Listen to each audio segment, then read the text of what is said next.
That's great. Well, we got a great crowd here. And again, this is going to be a terrific session, a terrific conversation about all of the content and how we're managing it and how we're accessing it and how we're going to be doing it in the future.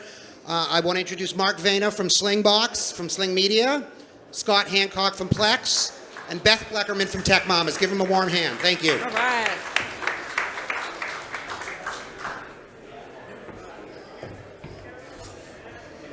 Do you want to sit over there? Sure. Yeah. All right. Hey, is everyone excited? Woohoo! Yeah. Welcome. So today we're going to, how does it sound? All right. So I thought we'd start with each of them talking about their amazing products. Maybe Scott, you can start. Sure. Is this thing on? Am I on? Yeah? Good? There you go. All right, there we go. So essentially what Plex does is it organizes all of your personal media. So your collection of photos, music, videos, movies, and TV shows, and streams it then to all of your devices, no matter where you keep those files and no matter where you happen to be at the time that you want to stream. So if you've got your photos stored on your computer at home and your movies stored up in the cloud or your TV shows stored on an external drive that you have at home, and let's say you're on an Apple device on your phone and you have an Android tablet, it'll stream basically to those devices from your server at home, giving you access basically to all your files wherever you happen to be. Essentially, that's what Plex does in a nutshell. Hi, I'm Mark Vena. Everybody can hear me, I assume? Can you? No, can you hear me? Hello. 1, 2, 3. Go Golden State. Can you hear me? Good. So my name is Mark Vena. I'm the VP of the marketing function at Slingbox. Probably know who we are. We've been around for about 10 years. And we really make a very unique solution. We're really the only ones on the planet that make it. It's a product essentially that you hook up to your cable box or to your satellite TV box, and you can access 100% of all your cable or satellite channels wherever you are on the planet, as long as you have an internet connection. No monthly fees, absolutely free of charge. If you have a browser on your computer, which you obviously do, you can access through a browser. We have mobile applications that you can download for a small fee. And you can access all that television content and your home DVR content as well, very effortlessly, as long as you have an internet connection. So, in fact, if you go upstairs, you'll see the fact that we've got a couple of Slingboxes accessing the game right now. In addition to that, not too many people are aware of this, our solutions work very well with streamer devices.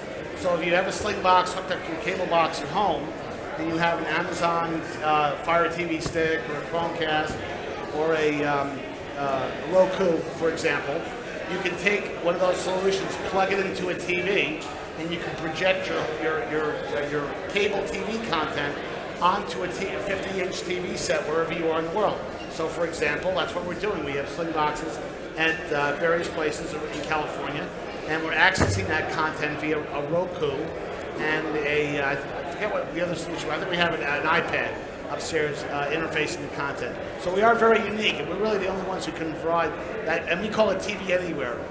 Barry used the phrase play shifting. I hate that phrase. It's the kind of phrase you would hear on The Best Bang Theory with Sheldon. He might say that. But we're big fans of the phrase TV Anywhere because you can access your TV content wherever you are. Great. And when we're talking about content, we're talking about videos, music. I mean, doesn't everyone have content all over, right? So just to give an example, Mary Meeker, I don't know if you heard of her, she does an internet report, and just quickly, in 1995, there were 35 million internet users. Now in 2014, 2.8 billion internet users. So there's a lot of people using the internet, and of course people want to get their content over the internet, right?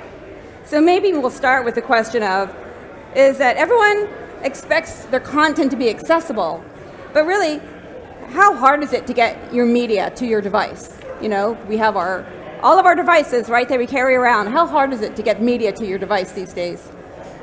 Yeah, so it's a significant challenge, as you can imagine, where if you think about the different operating systems and different platforms. So you've got iOS, for example, you've got multiple flavors of the iOS across phones as well as the tablets. Android compounds that as well as Windows Mobile. And that's just on the mobile side. You also have then on the browser side, you've got the operating system side as well. And you now have all these streaming devices that are coming out. So you've got from the Chromecast to the Roku to the Nexus player. And there's a number of these devices that are out there. In addition to smart TVs, you've got, and that platform is actually even worse, is because there's a number of different platforms for those. And so trying to have a consistent experience, and this is where we've been focused on the past couple of years at Plex, is to ensure that that experience where you want to get access to all of your media on all of those devices, again, no matter where you are, it's pretty tough. And so, having access to those across those devices and across all of the different media types, so from music to photos and videos, it's been a significant challenge. And we've been focused on that for the past couple of years. We think we've done a pretty good job of that to date. Great. What do you think about getting media? Yeah, I mean, from a Slingbox perspective, the way that I would answer that question, Beth, is that actually, if you have a Slingbox, it's incredibly easy to access all your TV content.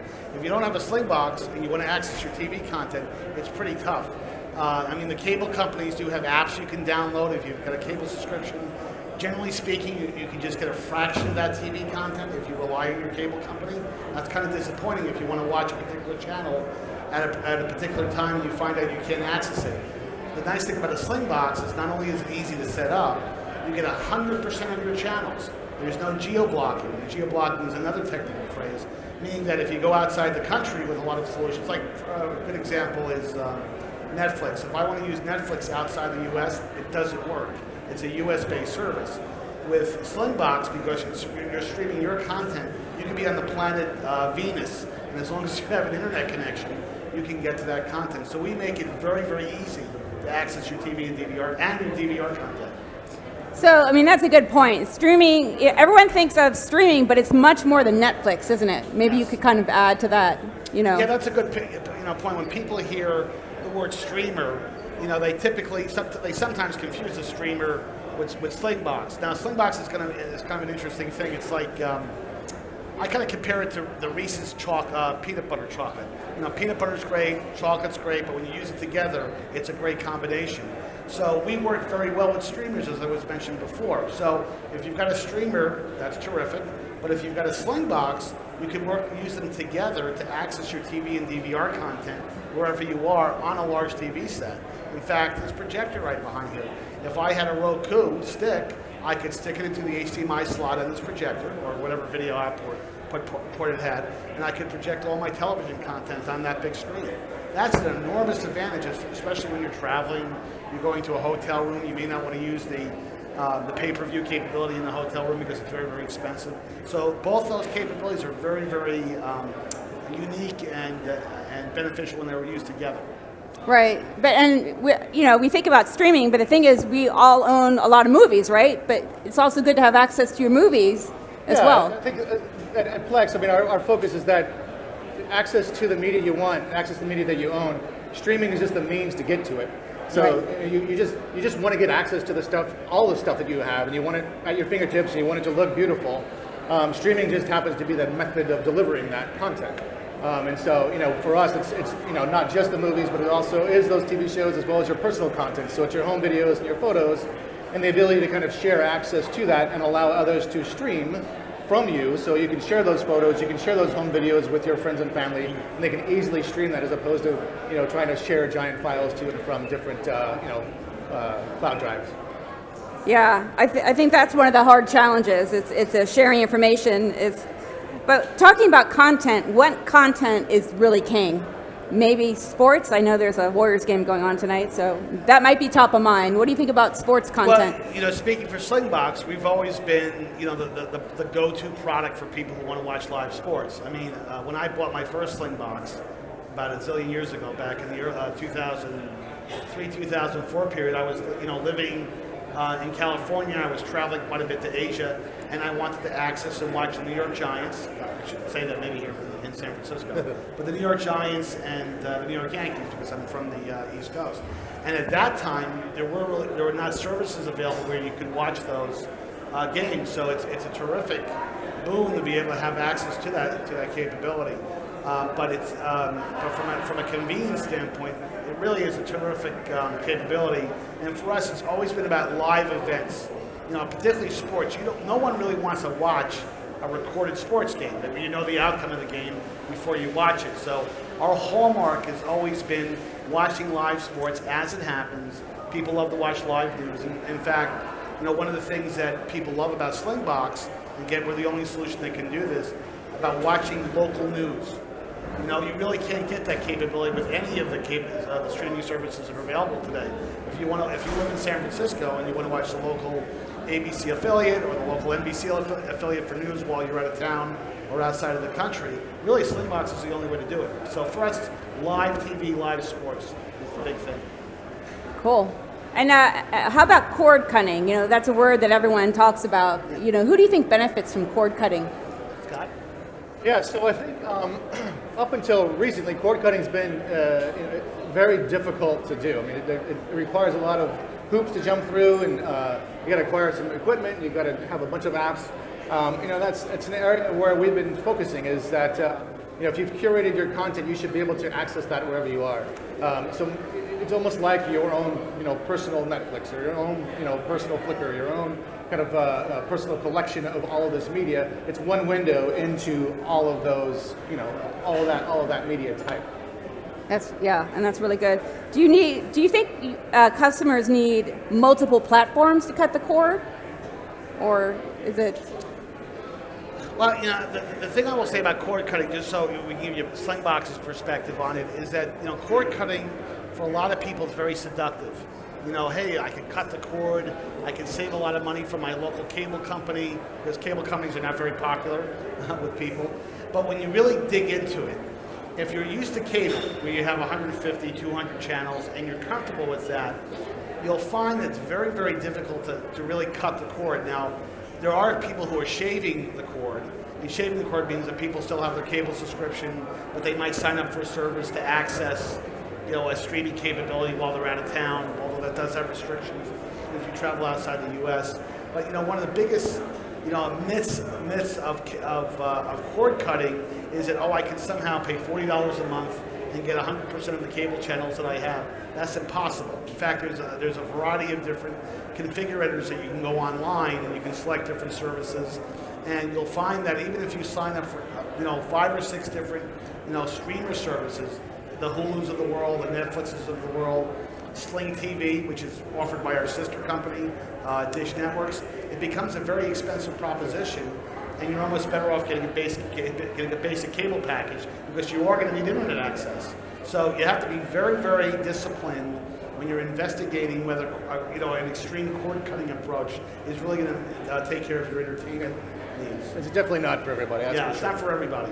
Right, exactly. And how about the role of the cloud? Because everyone talks about the cloud, but that's really important when you're trying to access your media. Isn't that true? Yeah, I think for us, our approach is that I think that in the past couple of years, the focus has really been on everything's going to go to the cloud. Everything that you have is going to be cloud-based, and then you're going to easily be able to access it and stream it to wherever you are. Hasn't quite worked out that way. I think our philosophy is that it's more kind of a hybrid approach, where you're going to have still a lot of that content that you really care about located in your home. So whether it's through a NAS device, our friends at Western Digital are here, they have some great NAS devices. Couple that with cloud partners like Google Drive or Dropbox or Box or others. But I don't think anybody is going to truly just have all of their content, 100% of it reside in the cloud. They found that it's not 100% trustworthy. It's expensive if you have large files, but more of this hybrid solution where you can have maybe backup to the cloud or select certain things to be stored in the cloud for you to be able to access it. And, fortunately for us, we're able to access your content, whether it's in the cloud or stored locally. Again, it doesn't really matter where that's stored. Plex will stream from those different locations. Yeah, the thing I would add to that, I agree with that. I think the thing I would add to that is that, Slingbox was kind of utilizing the cloud before the word cloud became an in vogue type of term, meaning that when you're streaming content from your Slingbox or your living room, that content is going up to the cloud, and then it comes down to the cloud through whatever internet device you're using.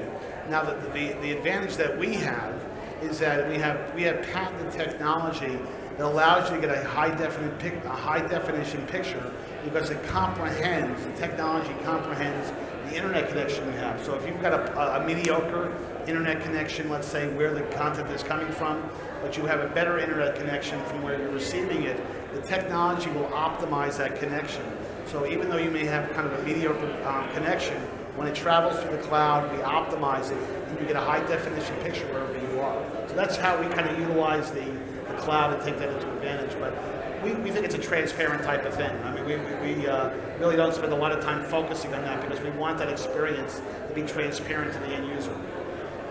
Cool, and I think we were, again, talking about the cloud. It's basically, and there's a word, OTT, which is over the internet, right? So everything, your media now is delivered over the internet. What are the product features, do you think, that are really important for this OTT world? So, for us, the requirements for getting these large media files to your devices and across all those platforms it's a daunting task. And so that's where the magic of the Plex Media Server comes into play, where we actually do automatic transcoding of those files so that it knows what type of device you're on, what size screen you're on, what kind of internet connection you have. So it does that transcoding for you automatically, so you don't have to think about it. You just want access to all your content on your device, wherever you happen to be at that particular moment. You shouldn't have to think about, well, do I need to transcode this, or do I need to do anything to make this thing happen? It should just happen automatically for you, and that's where the media server comes into play. Well, that's great. It's offering a lot of value. I thought maybe opening up to some questions. Do people have questions? Well, and the advice I would give to people, if you are contemplating over the top, or whether you're contemplating using a sling box, you definitely want to get an 802.11 AC router. AC is the best technology that's out there. The prices are coming down dramatically. Even if you've got let's say an N router, you really want the really best way to future-proof your home from a networking standpoint is really get an AC router. In fact, Linksys is upstairs with a very sexy router, but they're on the market, and it's just crazy not to get that if you really want to optimize your experience. Well, that's a good point. I think having a really good router is one of the most important things you can do. Yes. I mean, you don't want to chits out on that. You want to spend the money. And not even, maybe the cable company may give you a router, but that might not be good enough. It's worth it to invest in a good router, right? That's a very, very good point. I'm personally a big fan of buying your own separate router and not being married to the cable company, because typically they're not using the latest, greatest technology because it's integrated into the cable modem. I kind of like, and by the way, you'll probably pay an additional rental fee, where you can get a good AC router today for $150. It'll pay for itself if you get your own router. And I just I'm speaking for myself, but I personally like control over my home network, and I'll let the cable company just give me a cable modem. I'm happy with that. Right. Okay, do we have any questions about anyone ready to start streaming their media? Is that available outside of the US?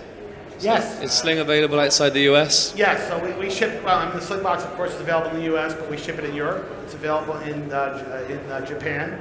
What part of the world are you? We just announced our brand. We have a new model called the M1 that we announced about 6 months ago. And that M1 now is available in the UK as of about 4 or 5 weeks ago. It's been selling very, very well. But the answer is yes. Plex is available in the UK too. In fact, one of the fun things we do on our website from time to time is that we put a kind of a doctor's, a war games like map of the world, and we show people the longest distances that people sling content. And I'm looking for my director in the crowd. Oh, there he is right there. What's the longest distance we had? Was it New Zealand? But I think the longest stream we had was someone from San Jose was watching. In New Zealand was watching TV content in New Zealand from San Jose was the longest distance. And it changes every week. Wow. But it's pretty amazing in terms of just the geographic distance that people watch their content. So I guess it's kind of a freeing thing that you don't have to worry about, and wherever you are, you can get access to your media. I mean, that's because people are just not home as much, right? And we all have our mobile devices, so. Anyone else have a question? Okay, well, I think we have time for one more question, and then we'll do I want to talk a little bit about the relationship between the hardware and the software partners to make the streaming happen. Do you have any input about that? I'm sorry. The relationship between the hardware and the software to make streaming happen? Well, I mean, from an integration standpoint, there is a very tight relationship between software, obviously. Most of the software that we use in our system is all firmware based on the product itself. So it's very fast. It's very efficient from an access use standpoint. Now we do have applications, as I mentioned before. We have Sling Player mobile apps with Apple iOS or Google Android that you can actually download itself, and those are critical because what we're finding with people, especially people who are using want to watch Slingbox on their phone, is that they one of the folks at Slingbox uses the phrase they're snacking on video. They rarely watch. Now, if you're standing online at a supermarket, you're probably not going to watch a 45-minute program, but you're going to watch 10 minutes here, 15 minutes there. You may be watching the Warriors game if you're in some type of awkward place. But the software is very, very critical because without this, with a mobile app, you really can't optimize the experience when you're traveling and you're outside the home. What do you think about? Yeah, for us, I mean, given that we're a software-only company, so we work, together with all the major hardware platforms that are out there. In that experience, you want that to be consistent across all those platforms, and also you want to be able to say, okay, I paused this movie, at this particular moment on this particular device. I want to be able to pick that up on this other device. You've got to be able to have tight integration with your hardware partners, and so we work with basically, for the vast majority of all the hardware partners out there, including, from Google to the NAS providers, Chromecast and Amazon, Fire TV, and PlayStation and Xbox. So basically that's how we're structured as an organization, is designed to optimize for each of those different platforms. That's really great because working with all the different platforms make it easier for people to get their media when they need it. How about, where do you think TV is going? I mean, that's kind of interesting. The whole word TV, I think, has changed. Where is TV going? Well, I think, going back to your question about cord cutting, I think, again, it's not for the faint of heart, but the desire is there. And I think that, the cable companies are going to eventually wise up to where they're going to have to shave some of these things up and make this programming smarter. And I think people want to have choice, and they want to have an ability to get, lean content from their cable provider, as well as augment that with other solutions. I think that the days of having hundreds and hundreds of channels available to you, I think the consumers are now speaking with it's not necessarily something that they want. Yeah, I mean, my answer to that would be is that I think that over the last couple of years, especially as the OTT services like Netflix and Hulu become more popular, it's really made the cable companies more competitive in terms of they have to get aggressive because they do obviously have a vested interest in preventing people from canceling their cable subscription and moving over to an OTT type of orientation. So going forward, I mean, there's still well over 100 million households that have cable TV. It's not, everybody seems to think that cable companies are going out of business anytime soon. In many regions around the country, you don't have an option because of just the availability of broadband. So, we still think it's a very, very viable market. And as I mentioned before, I mean, you can get really good deals if you press your cable company that will really give you great value when you're picking your living room content choice. Yeah, another interesting thing is I think that their competition is from user-generated content. Yep. Because, don't you all look at user-generated content as well? YouTube. So, right. I mean, so now it's not just the TV, it's also the user-generated content that has competition. That's competing for the eyeballs. I mean, right. there are young, it's mostly millennials, but there are kids out there and young folks that are just watching YouTube content all day. The whole idea of watching CBS or NBC or HBO, that's something my parents used to do. So you're right, from a competition standpoint, YouTube is certainly, with all this, really user-generated content that's developed at a very, homegrown level, is competing for the attention of the big network channels out there. Yeah. Does anybody have any other questions? Oops. Over there. Thank you. Are you, I should say, worried about any potential threats from future models of smart TVs implementing this similar technology? And maybe partnerships with them, or? What's interesting about smart TVs? I bet that 60 or 70% of the audience has a smart TV that has some type of interface. Because if you buy a flat panel TV set over the last 4 or 5 years, you have a smart TV. I bet 3% of you use the smart TV capability. the TV manufacturers, generally speaking, and this is my own feedback, are generally not very good at the operating systems that are built into these smart TVs. They want to be, but it's very difficult because they don't have the expertise around developing really good, intuitive user interfaces. That's an art in itself. That's why people are using the Rokus and the Apple TVs and the other devices that have very simple interfaces. So I don't really view that as a threat, to the sling boxes of the world. So I'm thinking more long term. I know next few years probably not, but 5 to 10 years out, as the technology advances and maybe Slingbox gets bought out by a manufacturer. Well, I mean, again, who knows what's going to go on in the future? I mean, certainly it's something that we always are keeping a radar on. But there's, unlike music, there's so much complexity in the television category because of local channels, the bundle deals that the cable companies have with the big content providers. It's probably not going to happen in the dramatic fashion that people think. It may happen a little bit over time, but it's probably much more of a long-term thing. Great. Okay, well, it's 8:30, so it's time we've been waiting for the to draw the winners. Okay. So this is for a fabulous flagship Slingbox 500 units. Mixing up the tickets here.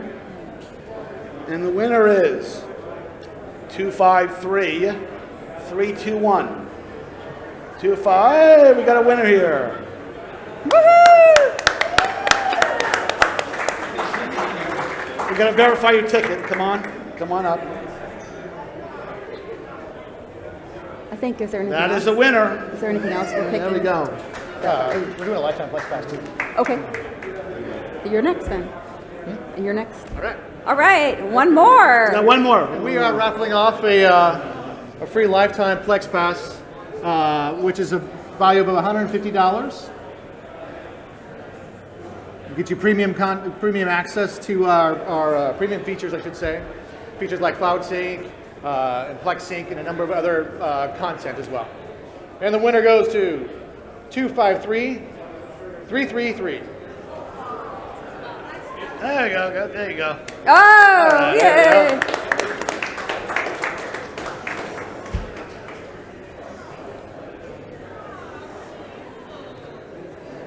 That's a winner. Congrats, Okay. man. I'll combine, show you what to do. Okay, well, thank you all, and there's so many fun things to do. Thank you for coming. Come upstairs and watch the Slingbox and our Plex technology. Thank Go you very visit much. Slingbox and Thanks. Plex. Thank you. Thanks.